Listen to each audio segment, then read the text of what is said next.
first question is, how did you get interested in evolutionary biology? What brought you to this field? When I went to university, I knew that the two subjects that I thought was interesting was mathematics and biology. Well then, perfect. And I had a strong interest in philosophy. So very quickly I realized that the evolution of biology combines these things really well. So for me it was a perfect fit. So was there a point when you were studying evolutionary biology that you felt like the explanations given were a bit unsatisfactory? And was there a moment in your research that you realized that something different needs, some kind of different theory or some kind of different approach needs to be developed? Yeah, I mean, in some ways, yes, because one of the things that was really important to me was that Mary Jane West-Eberhardt's book, Developmental Plasticity and Evolution, came out when I was 2 years into my PhD. And that was, of course, super rich in showing that, it's a big book and lots of ideas, but the sort of central thing is that organisms are central. What organisms do, how they respond to the environment and so on, ought to be fundamental part of evolutionary biology. Okay. And what I really like about science the most, I think, is actually when it's not just about figuring out how something is, or trying to solve a particular problem, but also when we don't really know how we're going to do it. What are the actual conceptual tools we need? What are the representations of the world that will do the job? Those are the kinds of aspects of science I think is most interesting. And Mary Jane's book was sort of filled of that, where she shows that there's a strong history, a long history of this relationship between plasticity and evolution. But it's still not really clear how we're going to handle it. So can you explain what plasticity is, developmental plasticity? Plasticity is the ability of an organism to change its morphology, physiology, or behavior in response to the environment. And how does this, traditionally, does evolutionary theory account for plasticity? How does it explain plasticity? Yeah, it definitely accounts for it, but it has the tendency to consider it as a property of the genome. So we often use something called reaction norms, which is a particular genotype, and then you can plot the genotype against the environment and the phenotype, and you get this sort of relationship between the environment and the phenotype characters for a particular genotype. So it's the natural way of doing that within what I call the genetic representation of evolution by natural selection. Tobias, I have two questions for you then. One question is the structure of the book itself, and the second question is the structure of evolutionary theory. And why is it that we need to have a new way of thinking about the structure of the theory? So let's start with the structure of the book. Yeah, that's the easier question, okay? The structure of the book is it's sort of divided up into 4 sections, I think. So the first one, which is a small number of short chapters, sets out the reason for doing evolutionary biology that puts the organism as central. Right? The organism as the starting point, okay? And we're focusing on developmental processes. We use that term in a very broad sense to mean the process by which characters come into being, phenotypes come into being. So we're also referring to physiology and behavior and so on as developmental processes. So after laying out the reasons for doing that, for trying to do an evolution biology that puts the organism in the center, then we have to explain some developmental biology. We have to give some background, the processes that sort of bring phenotypes into being. What are they like? What are the important things that we need to know about those processes in order to be able to take this perspective? So that is a bit unusual for a book on evolution to have a dedicated part. Oh, why is that? Why is it unusual? I mean, historically, of course, the developmental processes, the processes that goes on within a lifetime, haven't been seen as particularly important for evolution, because evolution is transgenerational change, and unless there's inheritance of acquired characters, which there can be, of course, but if most of the time, probably not, which means that it's seen as not particularly important to worry about the mechanisms by which traits develop. But we think that it's important. That's, I think, putting the organism in the center. Then you have to think about that. You then provide some background to developmental biology, things that you need to know.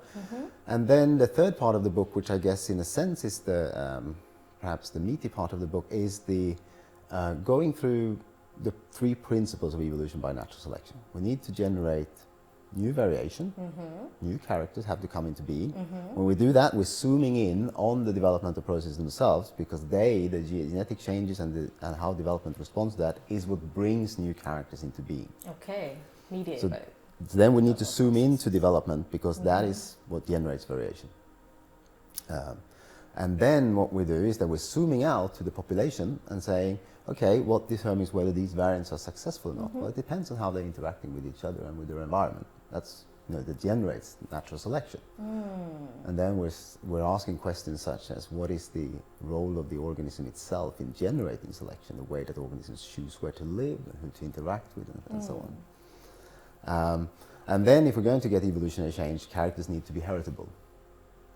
So then again, we have to think about what are the mechanisms of development that ensure that traits are heritable. Of course, genetic transmission is a fundamentally important mechanism, but there are also other mechanisms like social learning that influences the extent to which characters persist across generations. So, and then in the final part of the book, then we're asking questions about how this perspective then affects certain fundamental aspects of evolution, such as innovation, evolvability, human evolution. And then we end with the structure of evolutionary theory. So tell me about that.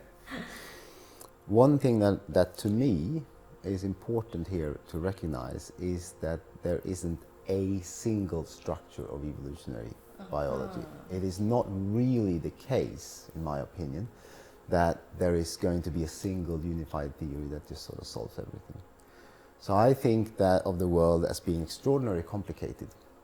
Extraordinarily complicated is the causal complexity of the world is immense. What we do in science is that we try to find representations that are simpler. We use abstractions, we use idealizations in order to make representations of the world that are manageable and that pick out particular kinds of things that we're interested in, particular causal relationships that we're interested in. And then we develop theories, bodies of theories, based on those representations, and use that to then go back and explain the features we're interested in the first place. And what I called before the genetic representation of evolution by natural selection is one such representation. Okay. It is incredibly good at asking questions about how fitness differences change allele frequencies, for example. Okay. So how Genetic traits alleles. change across generations as a result of fitness differences. It's a very good representation for that. It's a very bad representation if you're interested in the evolution of novelty or innovation, because it screens off the developmental process that produce new characters. So the representation isn't doing that particular job. Okay. So what you need then is alternative representations that can do that explanatory job. So will that mean that we can find one that encompasses everything? Well, I mean... Should we? I don't really want to go there, because I think that once the map becomes too close to that complex reality that we're trying to manage, it becomes incredibly hard to actually make something out. So I think instead that what we have to accept is a pluralism. That there are many different models, There are many different representations. many different and we can use them representations. for different purposes. Yeah. And of course we can build connections between them. Because what we don't want is to have a bunch of evolution biologists that stick to just one and don't communicate with the others. We need to find these kind of bridges and see how they connect. And sometimes explicitly try to connect them in order to make better explanations. Well, that's really cool. I think before we end, I would like to hear from you a cool example from your work or from the book that illustrates some of these principles that you mentioned in the book. One of the things that that we work on now quite a lot is on evolution of pattern formation, color patterns. Okay. And we're trying to understand the origin of novel color patterns. How do they come into place? Color patterns in reptiles. So in reptiles we have a number of different chromatophores, pigment cells, that produce these patterns. And we're trying to understand how the developmental process facilitates the generation of novel patterns. Okay. and how you can move from one pattern to another.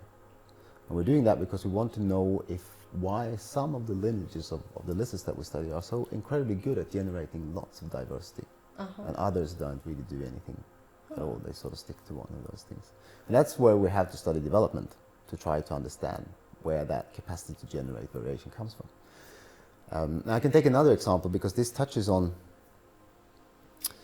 something called evolvability, the capacity to evolve. And this is something that I've been very interested in. The capacity to evolve is really a lot about the capacity to generate these new characters that can become functional in an environment. And one of the things that we've shown is that capacity to evolve is itself evolving. So organisms can become better or worse at evolving as a result of their own evolutionary history.